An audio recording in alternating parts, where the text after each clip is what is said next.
Hey, Jules Bliss Vegan, and as always, welcome to my channel. And for those of you who are new, I know you can benefit.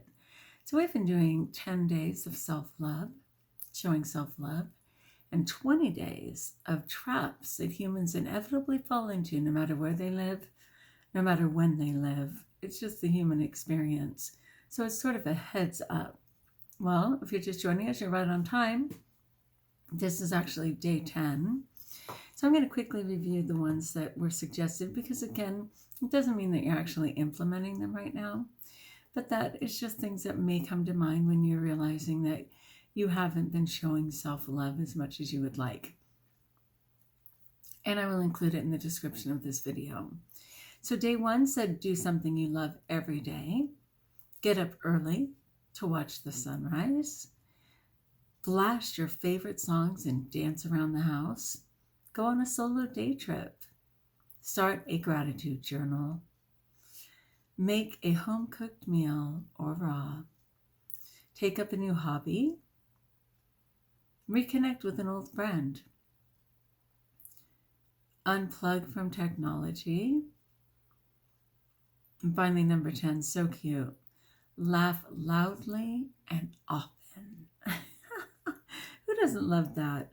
And it says, and most of all, keep the positivity flowing. It's easy to let self-care slip, especially when life gets busy. But make it a priority to replenish yourself. After all, love is really all you need. It just has to begin with you. That's powerful. I like it a lot. All right, and then here is our 20th trap. What? I know. Hard to believe it's been 20 days. But here we go. Again, I'm going to briefly go through them. Number 1 was the trap of playing victim, the trap of revenge, the trap of bitterness, the trap of self-centeredness, the trap of thinking you must win every argument. I kind of have that going on right now. And I'm desperately trying not to act on it. The trap of caring too much about what other people think. That's what is going on for me right now. Oh my goodness. And in my extreme thinking, I just want to bail. And it's like, that is not the answer. The trap of not learning from experience. The trap of indecision. The trap of thinking you can do nothing because you can do a little. The trap of not treasuring what you truly value. The trap of refusing to accept that things have changed. The trap of seeking perfection rather than excellence. The trap of assuming we know what we don't. The trap of failing to move on. The trap of taking the short-term view. The trap of not realizing that progress requires change. The trap of not accepting people for who they really are. The trap of not realizing that little things matter. The trap of not accepting that reaching significant goals requires focus. And finally, today, number 20. The trap of not realizing that we usually reap what we sow. I haven't even read this yet, but when I read that statement, I have red flags come up because I'm like, you can be a very giving person. You can be a very loving person. You can be an honest, upright person, a person with integrity and morals and values. And it doesn't mean that the world will reward in the same way. Some things we will not reap in this lifetime. But as Christians, we are basically called to understand that we're always laying the foundation in this lifetime for what ultimately is eternal life. So this is the shortest life we'll ever live. This is in essence a way station. It's a waiting place to get on to the next realm, which is eternal. So it is thought that what we do here is building our eternity in the next realm. So I don't believe that you will always get what you sow by any means. When you do, I think it's an exceptional blessing and one worthy of rejoicing in and pondering in that moment. But the expectation that you will get back just because you've sown something, I can't agree. That said, I'm still going to read this and try and be open-minded to see what the message is. So one of the most consistent realities in the universe is what is sometimes called the law of the harvest. The idea being that what the farmer plants in the spring is what the farmer will harvest in the fall. I'm straight up for that. Corn is planted, corn is harvested. Wheat is planted, wheat is harvested. We don't plant apple seeds and expect a tomato plant to emerge. We don't plant soybeans and look for squash to appear. There's a consistency in nature. Seeds produce after their kind. Sidebar. I totally accept that. And yet I know that sometimes the seeds that we've planted with the best of intentions are not healthy seeds in themselves. So they don't produce the glory of what they promised, no matter the price on Amazon, right? We also know that when things do begin to grow, they grow along with the wheat and the chaff. They grow along with the weeds that are present. They go along with the bugs that are eating them or whatever. It's not just a clean experience. There can be a lot of things hindering what it should be a very predictable experience. So I will definitely say that. And then even more bizarre than that is when you think about those different women who had their eggs implanted into themselves, right? They froze their eggs and got them implanted. And unpredictably, those eggs were confused in the freezer and they gave birth to children that were not theirs. They gave birth to Asian babies when they themselves were African American babies when they were white, Mexican babies when, you know what I mean? It got crazy. So that's just interesting, and that's what come to mind, but that's where my mind goes. So it says, but this law, the same law exists in the human level as well. When we sow certain thoughts and actions, we reap the harvest of what we've sown.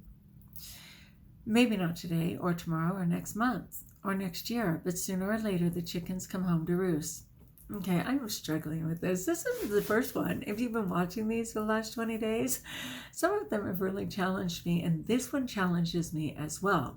Because what I would wonder is, other than God, right, or maybe a guardian angel, who is actually watching this big picture? And is this a valid thing that's coming home to roost, or is it a cultural mindset that says inevitably these things will come to pass? And when they finally do happen, is it in direct correlation to what you did?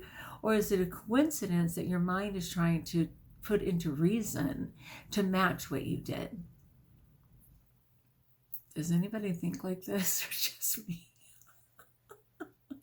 Is this just a Jules thing? Are you with me on this? Honestly, because a lot of people say, what goes around comes around. What is that thing called? Karma's a bitch. Like all those things that people say. And I'm like, God's merciful. The Holy Spirit's present. Like, as soon as they're daring to condemn another for which no one has control in my mind, I'm thinking, where's God? Because he's in the details. And where's the grace of people growing and changing and allowing them to? So I kind of have trouble with that. We reap what we've sown. Sometimes we manage to escape the harvest that should have come. Grace. But this is not what usually happens. What we do today has a way of catching up to us. Yeah, like looking this hot after eating. After eating plant-based. I have to say, it caught up to me. Oh my gosh, people. Not everyone who smokes 2 packs of cigarettes a day will get cancer, but many will, and it should not come as a shock. Not everyone who steals from their employer will get caught, but many do, and it should not come as a shock. Not everyone who's lazy will fail to have a stable career and financial life, but many will, and it should not come as a shock. Not everyone who treats their friends badly will lose their friends, but many will. And it should not come as a shock. We should assume that what we do in our present will in some way impact our future. Though there are rare exceptions, we should not count on these. We should avoid the trap of not realizing that we will usually reap what we sow.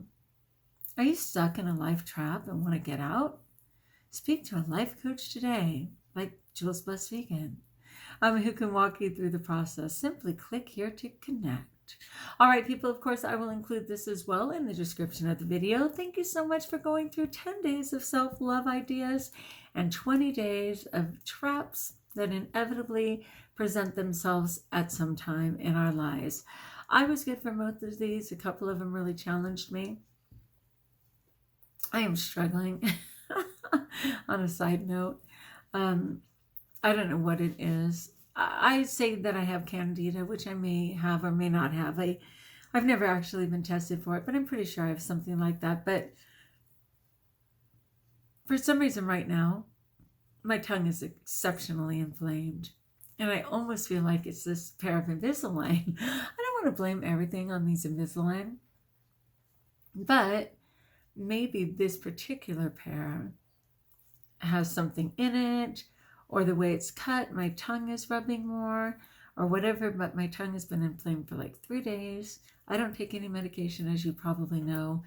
I'm definitely drinking my fluids and doing all the things, and I know some of my diehards will say, oh, it's detox. Everything is detox, and I'd love to claim detox, but I don't know if I'm clean enough to claim detox. I mean, yes, I'm on plan and I'm sticking within my calories and I'm largely eating raw vegan, and I probably only had like 1 or 2 things that weren't completely raw. And I've gotten in all my fluids and everything else. So I'm most certainly doing things right, but I can't blame everything on detox. I just want to say that I'm happy to be here, but I'm in pain and I've been struggling, and I'm hoping that my mouth will clear up because I don't really have any intention of doing anything about it. My husband's like, well, maybe you need to go get checked. Maybe you should get antibiotics. And yeah, no, maybe I need to do some research and find another way to get clean in my mouth as well. And to maybe accept that it is somehow my body getting things out, which I'm game.